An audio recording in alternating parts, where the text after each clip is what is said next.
unidentified flying object watched Russian jet crash into US aircraft.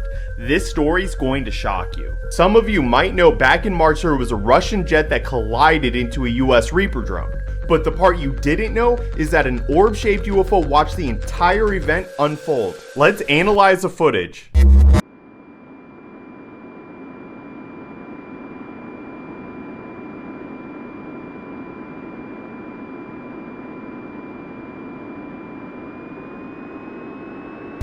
You guys, this is huge.